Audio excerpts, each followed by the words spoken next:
कि बहुत दीर्घ मार्ग है। हम कुछ दिनों तक संयम से रहते हैं, फिर हमारी वृत्तियां हमको परेशान करती हैं, फिर हम कोशिश करते हैं, फिर परेशान करती हैं। तो उपासक अगर उत्साहहीन हो गया, निराशा युक्त हो गया, तो फिर बहुत मुश्किल होता है। ये पूरे जीवन की बात बता रहे हैं। ऐसा युद्ध बहुत दीर्घ काल तक होता है। इसको सहज में ना मान लें कि कुछ महीने कुछ वर्ष तो हम सिद्ध हो गए। ये ऐसा मार्ग नहीं है, क्योंकि बहुत जन्मों से हमारी दुर्वासना मम सदा परिकर्षयन्ति वो खींचती रहती है। जैसे जग भी जाए तो सुखद दुखद स्वप्न खींचता है जगने पर भी। जब उसका अंतराय बहुत लंबा होता है तब वो विस्मरण होता है। ने जग गए हैं बैठे, पर उसी स्वप्न चिंतन में दुखद हुआ या सुखद, उसमें फिर जग के भी डूबने लगते हैं। अगर हमको तत्व ज्ञान भी हो गया है तो हम जिस साधन से तत्व बोध प्राप्त किए उस साधन की तन्मयता हटने नहीं देना चाहिए। नहीं तो जैसे जगा हुआ पुरुष भी सुखद दुखद स्वप्न का चिंतन करके उसमें तदात्म होने लगता है, ऐसे ही जगा हुआ पुरुष भी अर्थात ज्ञान को प्राप्त हुआ भी अगर वो अपने चिंतन को जिस साधन से बोध प्राप्त किया है उसी में स्थित नहीं रखता, तो ये तो रहता है कि स्वप्न है, पर उसकी दुखद सुखद घटना प्रभावित कर देगी। इसलिए आत्मज्ञान से आत्मरति, आत्म तृप्ति, आत्मबोध, उसी में आजीवन ब्रह्मबोध महापुरुष तन्मय रहते हैं। एक क्षण भी व्यर्थ नहीं जाने देते, क्योंकि बोध होने पर वो स्वभाव ही ऐसा बन जाता है। अगर कहीं स्वाप्निक इस मान अपमान निंदा स्तुति का वो चिंतन करने लगे तो फिर हृदय जागते हुए भी जैसे स्वप्न आसक्ति दुखद या सुखद उसे विचलित करती, ऐसी स्थिति होने लगती है। ये बड़ा गूढ़ विषय है।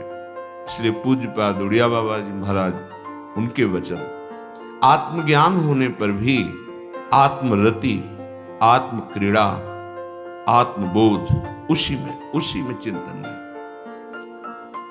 हम भगवत मार्ग में अभी चल रहे हैं। हमारी वृत्तियां बिगड़ती भी हैं। हमें निराश नहीं होना, हताश नहीं होना। ये बहुत मजबूती से चलने वाला मार्ग है। बहुत से ऐसे माया के प्रवाह, ऐसे झोंके आते हैं जिनमें लगता है अब सब कुछ गया। नहीं, वो एक वृत्ति है जो तुम्हें विचलित कर रही है, उसको जीतना है। हमें अंतर से ये बात समझनी कि ऐसी गलती क्यों हुई, ऐसी त्रुटि क्यों हुई। बहुत विचार करने पर निकलता है शास्त्र आज्ञा का उल्लंघन हुआ। बिल्कुल आज तक के जीवन का अनुभव, जहां हमसे शास्त्र शब्दों का आज्ञा का उल्लंघन हुआ वहीं जलन हुई, वहीं हमें निराशा हुई, वहीं हम उदास हुए। बिल्कुल ये परमार्थ शास्त्र आज्ञा गुरु आज्ञा पर ही प्रकाशित होता है। बिल्कुल, ये बिल्कुल बात समझ ली। थोड़ा भी मनमानी आचरण ये विचलित कर देगा, आपको भ्रम पैदा कर देगा, ऐसा कुहरा अंधकार पैदा कर देगा कि सत्य मार्ग समझ में ही नहीं आएगा। ये बहुत दिव्य मार्ग है। ये शास्त्र वाक्य उल्लंघन हुआ कि अंतर ध्यान हो जाएगा, आपको समझ ही नहीं आएगा, उल्टी समझ हो जाएगी। ये बहुत चढ़ाई का मार्ग है। इसीलिए कहा गया भगवत प्राप्ति अत्यंत दुर्लभ है। पर हमें इस दुर्लभता को सुलभता में बदलना है। हमें जो मानव देह मिला है इसे दुर्लभ मानकर निराश होने के लिए नहीं मिला है। श्रीपाद प्रबोधानंद जी महाराज कह रहे हैं, त्यक्तः सर्वोपि धर्मो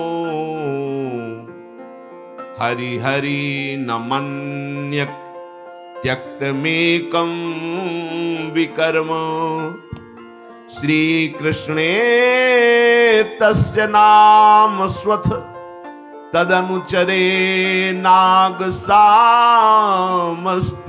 मेन्तः श्रीमद्वृन्दावन त्वाश्रये मगति गतिं त्वेकलां त्वय्यशद्धिः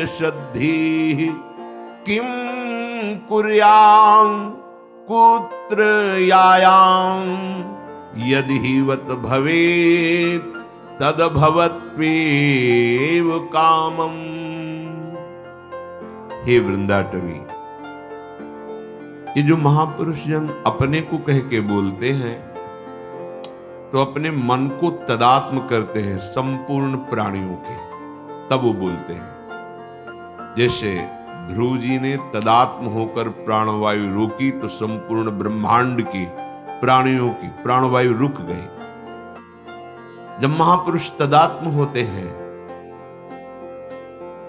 तो सबके मन का भाव अपने मन में उनको दिखता है। अपने मन को पढ़ रहे हैं, पूरे विश्व के मन को पढ़ रहे हैं। दूसरों की मन की कुछ वृत्तियां जान लेना है तो साधारण सिद्धियों के अंतर्गत होता है। दूसरों की वाक इंद्री लाखों कोस दूर से सुन लेना, ये कोई बहुत बड़ी सिद्धियां नहीं है। भगवत तत्व में स्थित होने वाला महापुरुष जो अपने मन को प्रभु में लगा करके चिंतन करता है तो संपूर्ण सृष्टि के मनों का रहस्य जानता है। तभी बार बार ऐसा बोल रहे हैं। ब्रह्मबोध होने के बाद फिर कोई अधर्माचरण नहीं होता। फिर ऐसा महापुरुष प्रियालाल के प्रेम में अनुरागी, धाम अनुराग, नाम, प्रियालाल के प्रेम में अनुरागी। प्रियालाल से प्रेम ये दूसरी बात है। प्रियालाल के प्रेम में अनुरागी, लाल ना मिल हियो सिरावत मोर। प्रियालाल के प्रेम में अनुरागी। इनको भला कहीं असत आचरण की वृत्ति भी उठ सकती है? नहीं। फिर ऐसा बोलते हैं तो ये हमारे लिए बोलते हैं, हमारे मन में तदात्म होकर बोल रहे हैं। कह रहे हे प्रभु, समस्त धर्मों ने मुझे ही छोड़ दिया। ऐसे आचरणहीन हो गए हम। कोई धर्म हम त्यक्तः सर्वोपि धर्मो। हे हरि, हे हरि, मैं कैसे बताऊं? क्योंकि धर्म से चलने वाला राग रहित होता है। वैराग्यवान पुरुष ही ज्ञान को प्राप्त होता है और ज्ञानी पुरुष ही संपूर्ण जड़ चैतन्य में एकमात्र आत्म स्वरूप अपने प्रभु को देखता है। जो प्रभु को देखा, सत्य को जाना, उसी में उसकी रति होती है, वही प्रेमी बनता है। अज्ञानी प्रेमी नहीं होता है। भेददर्शी राग द्वेष जनित चेष्टा, वो कभी अनुराग को नहीं जानता है। ऐसा महापुरुष कह रहा, त्यक्ता सर्वोपि धर्मो हरिहरि न मन्यक त्यक्त मेकम विकर्म। एक भी अधर्म हमसे नहीं छूटा है। विकर्म शास्त्र विरुद्ध आचरण, और कोई भी धर्म हम में रह नहीं गया। त्यक्ता, त्याग दिया है। श्री कृष्ण तस्य नाम, ओहो, प्रभु श्री कृष्ण का जो नाम है महाअमृतमय है। जैसे इंद्र वज्र का प्रहार कर दे तो कोई भी पर्वत हो चकनाचूर हो जाएगा, ऐसे ही कृष्ण नाम ये वज्र के तुल्य है और हमारा पाप पहाड़ के तुल्य हो, धूल धूसरित हो जाएगा, छार छार हो जाएगा। कृष्ण नाम उच्चारण करते ही पहाड़वत पाप भी नष्ट हो जाता है। जिसके मुख पर भगवान नाम चल रहा है उसके हृदय में दिव्य ज्ञान का प्रकाश हो जाता है। जिसके हृदय में भगवान नाम चल रहा है उसके हृदय में कोई प्रश्न नहीं उठता, हर प्रश्न का समाधान स्वयं हो जाता है। ऐसे महामहिम कृष्ण नाम अपराध बन रहा है। क्योंकि तदनुचरे, जो श्री कृष्ण के अनुचर हैं, दास हैं, वैष्णवजन हैं, उन पर हमारी दोष दृष्टि होती है, उनकी हम निंदा करते हैं। नाग शामस्ति में अंतः, मेरे हृदय में ऐसी वृत्ति का अंत ही नहीं है जो वैष्णवों के दोष देख रही, बढ़ती ही चली जा रही। ना तो नाम में रति है और ना नामी के दासों में हमारी पूज्य बुद्धि है, बस दोष दोष, और वो वृत्ति का अंत नहीं हो रहा, बढ़ती चली जा रही है। ये बात हृदय से समझनी होगी। देखो, ये समस्त चराचर जगत गुण दोष माया से बना हुआ है। हम भगवत मार्ग के पथिक हैं, तो हमें यह देखना है कि उसमें सामने वाले में कोई न कोई सद्गुण तो है ही, क्योंकि गुण और दोष सहित रचना हुई है। तो अगर हमारी दृष्टि सामने भगवत भाव में नहीं जाती है तो उसके कुछ गुण होंगे, उनको स्वीकार कर लो।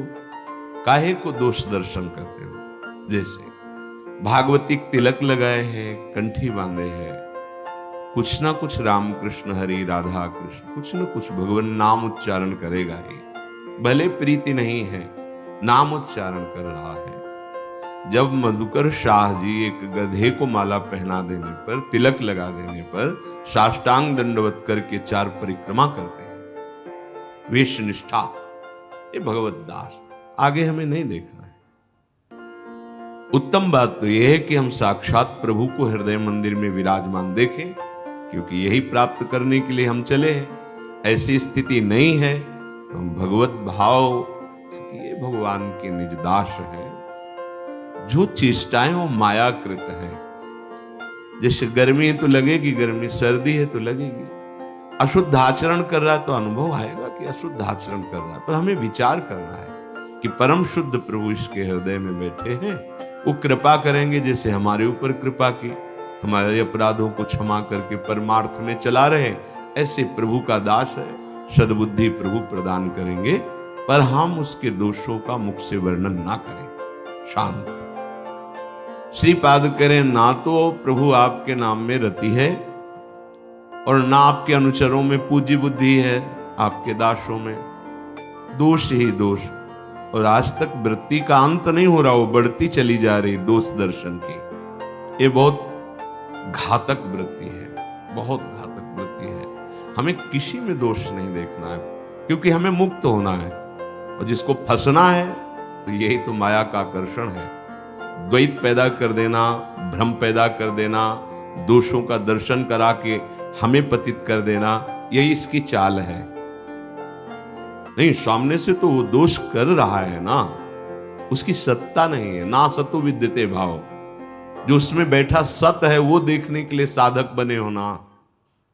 ये तो संसारी पुरुष देखते हैं, क्योंकि उनकी दृष्टि त्रिगुणात्मिका माया के द्वारा ढकी हुई है। तुम त्रिगुणातीत मार्ग पर चलने वाले भगवत पार्षद हो, तुम्हारी दृष्टि में तुम्हारे आराध्य देव के सिवा और कुछ बहुत विचित्र माया का खेल है। इसे तुम देखकर अंत पा ही नहीं सकते हो। अगर अंत पाना है तो सामने अपने प्रभु को देखो, सर्वान वस्तुतया निरीक्ष। माना हमें बुरा दिखाई दिया, हमारे हृदय को भी बुरा लगा, पर हम उसको भाव के द्वारा समन करें नहीं। ये खेल है माया का, राधा राधा राधा। हम माया का खेल देख देख के ऊब गए, अब हम प्रभु का प्रेम खेल देखेंगे जो त्रिगुणातीत है। क्या हमसे गलतियां नहीं हुई? और जन्म की छोड़ो, इस जन्म में आप देख लो, जब से आपने शुद्ध संभाली के आज तक आप शास्त्र आज्ञा में ही चलते रहे, आपसे कोई गलती नहीं हुई, आपसे अपराध नहीं बने, तो हृदय कहेगा कि बने हैं। ईमानदारी से देखो, तो जब आपके अपराधों को क्षमा करके प्रभु सतमार्ग पे ले आए, ऐसे सबका कल्याण वो करेंगे, सबका मंगल करेंगे। यदि हमारे हृदय में सद्भाव आ जाए कि भगवान इसकी बुद्धि को शुद्ध करो, इसके दोषों का अपहरण करो अंदर ही अंदर, और निंदा न करें, तो वही सद्भाव हमें निर्दोष कर देगा। पर हम तो देखने लगते हैं कि हम दोष रहित हैं, निर्दोष हैं, सामने वाला वैष्णव होकर भी देखो ऐसा ऐसा, वो हमारे मार्ग में बहुत बड़ी बाधा खड़ा कर देगा। सत्य कहते हैं जिस पर जो दोष देखा है वही दोष हृदय को जला दिया है, हृदय को परास्त कर रहा है, ये पक्की बात है। तो आपको आगे बढ़ना है या दलदल में फंसना है? ये दलदल है माया का। अगर आप दूसरों पर दोष दर्शन करके सत्यत्व भाव रखेंगे कि हाँ ये दोषी है, तो कुछ दिन में देख लेना वही दोष आपको रौंदता मिलेगा, वही आपके हृदय को परमार्थ विहीन करने की पूरी चेष्टा करेगा। वो दोष अपने में जागृत हो जाएगा। और सही पूछो तो अगर उस दोष का बिंदु ना हो तो सामने दोष दिखाई ही नहीं देगा, और जहां दोष देखा वर्णन किया तो सिंधु हो जाएगा, तुम्हारे हृदय में फैल जाएगा। इस अध्यात्म सिद्धांत को समझिए, अपने आप को बचाइए। अगर आपको लगता है कि सामने वाला, तो प्रभु से प्रार्थना कीजिए, नाथ आप इसकी बुद्धि को शुद्ध कीजिए, बस उसके दोषों का वर्णन न कीजिए। पर श्रीपाद कह रहे हैं यहां तो दोष वृत्ति देखना, वर्णन करना, सुनना अच्छा लगता है। आपके वो अनुचर हैं, ऐसा भाव नहीं आ पाता कि आपके दास है, भगवत पार्षद है, प्रभु जैसे हमें संभाल रहे ऐसे सबको संभालेंगे। देखो जब तक आप हरि के आश्रित नहीं हो जाओगे और सर्वत्र हरि का भाव नहीं करोगे, तो ये माया प्रपंच दूर होने वाला नहीं, क्योंकि डरता नहीं है किसी से, ये इन्हीं हरि का है। ऐसा नहीं कि भयभीत हो जाएगा, तुम नाम जापक हो तो सामने से भयभीत हो जाए, नहीं, जिनका तुम नाम जप कर रहे हो उन्हीं की रचना है, उन्हीं का पावर है, उन्हीं की सामर्थ्य से युक्त है। मम माया तो ममई वांसो, जिसे आप प्रभु के हैं तो ये भी प्रभु के हैं। सिद्धांत से चलोगे रास्ता मिल जाएगा, अभिमान करोगे रौंद दिए जाओगे, खुद देख लेना। पक्का यहां से हम कह रहे हैं बिना हरि के इस दुखद माया से मुक्त होना कठिन। हरिराम व्यास जी महाराज कह रहे हैं कि हे प्रभु, किसी भी योनि में कहीं भी छिन भर भी हमें शांति सुख नहीं मिला, आज आपकी शरण में आए हैं तो हमें परम विश्राम मिला। ये वो महापुरुष हैं जिनको सब वेद शास्त्र कंठस्थ हैं, देख के बोलने की जरूरत नहीं थी, वो बोल रहे हैं। जब महाप्रभु हरिवंश चंद्र जी की शरण में आए तब उनके हृदय में जो विश्राम मिला, प्रियाजू के चरणों का जो प्रेम मिला, निहाल कर दिया। इसलिए वो अपने अनुभव से कह रहे हैं, पक्की बात है, पक्की। जिसे तुम सुख समझते हो जरा विचार करके देखो।